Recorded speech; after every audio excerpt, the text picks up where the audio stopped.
excited. Tiffany Haddish, she was in Vegas last night. Oh man, like we were talking about. Now we did the interview yesterday. Well, not the interview, but we did the commentary yesterday on Tiffany Haddish and her comments on wearing fur every day or wearing animal every day until cops do something about killing black men, Black Lives. Did the stamps on it, did the video. For those of you who haven't watched on Viral Hip Hop News, I dropped that earlier. I'm sure you'll drop it a little later on. If you don't, you're watching on Viral. But that being said, she's back in the news very quickly in this for her job, for what she does. She's supposed to be the best at what she does, and it didn't reflect last night. So I know you got that video up of Tiffany Haddish in Vegas. Yes, I do. I got the video right here, and here we go. You know what? Like, I really, like, you know what? Hey, girl, hey. She, fuck you. This is weird for me. Then it's gonna be on TMZ or whatever. They're like, Tiffany Haddish, and your dog dicks on the release. She was so. I don't give a fuck. Why don't y'all just move on, get closer? You know, this is crazy. I really want to talk about some stuff, and it's like I can't remember none of it. I just feel like whatever. She ready. We was about to ready. They're about to play some music in a minute.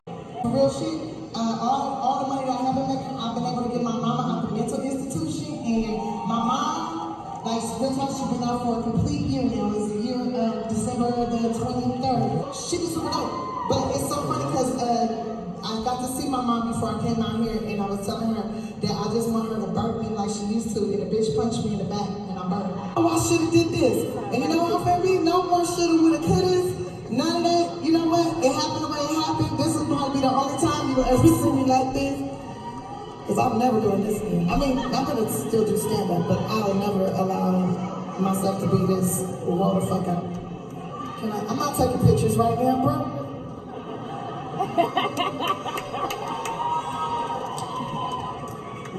So that's Tiffany Haddish, you know, right there.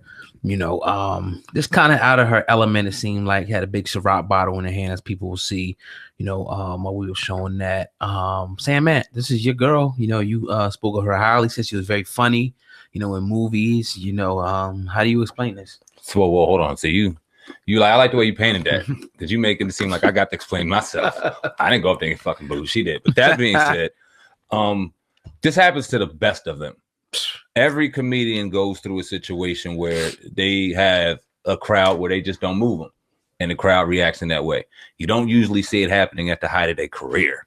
You don't usually see it happen on New Year's Eve on a big stage where you're shown and you got to deliver. Now, the last time I seen this happen on kind of, I don't even know if it was a big stage necessarily, but to a big comedian was my man JB Smooth.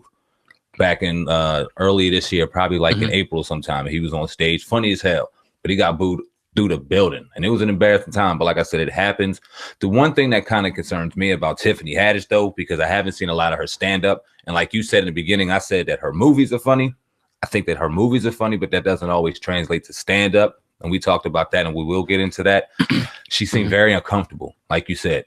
Didn't seem in her element, didn't seem like she was ready to move the crowd, didn't seem genuinely even funny, even though the crowd may have not just understood where she was going. She didn't seem funny up there or like she was comfortable at all. She was trying, though. That's the thing. It seemed like she was at least trying.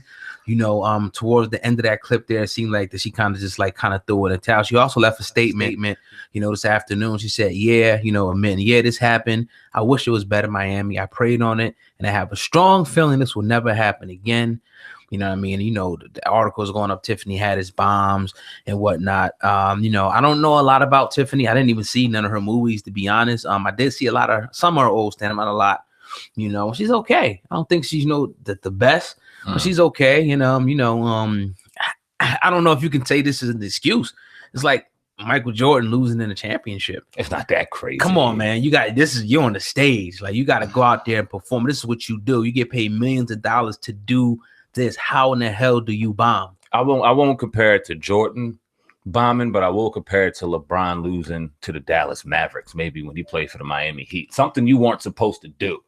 That was your year. Tiffany Haddish is everywhere. She's on top of the world. You hear her rumors going around of people saying she should host the Oscars, maybe in front of Kevin Hart, this and that and the third.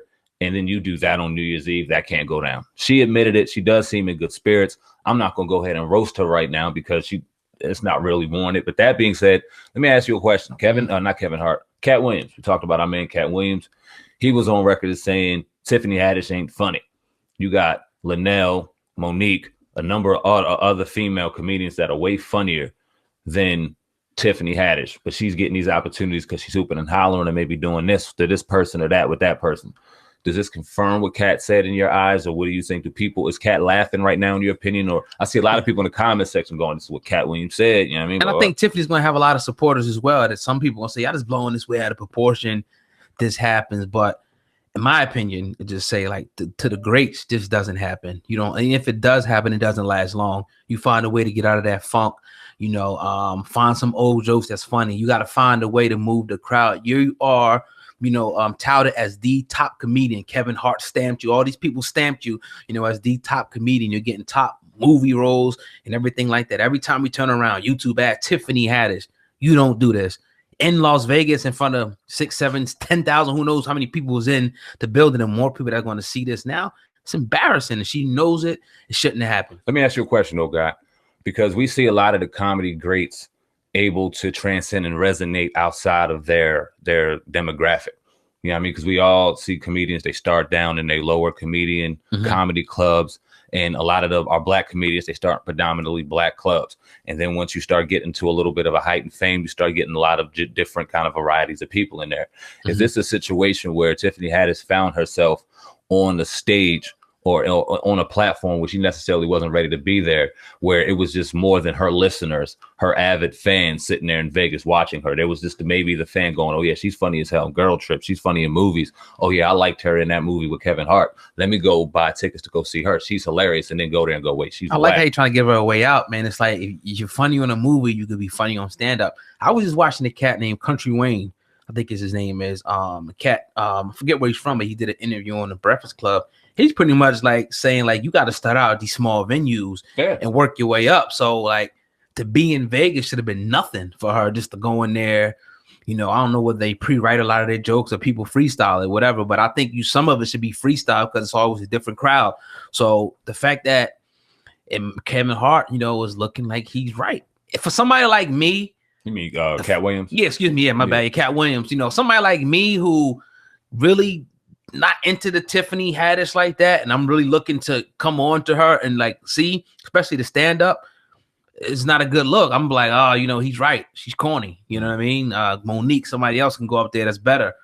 You know, but you know, I think, you know, either way, she's in the media. It's going to do nothing but add. It's not about, you know, the negative pub or a good pub, but it's about how you respond to that. So I think she'll be good. But, you know, I think that definitely exposed the weakness. It better not happen again. Nah, it exposed the weakness. It's a chink in her armor, and she'll be a little more selective in the things that she goes out and does. Like she said, I'll never do this again. Not stand up, but this. So she knew she was in an arena where she wasn't ready to box that night. So it is what it is. She has good spirits. She'll be out of this, and her fans will still ride with her. So I think it is what it is on that night.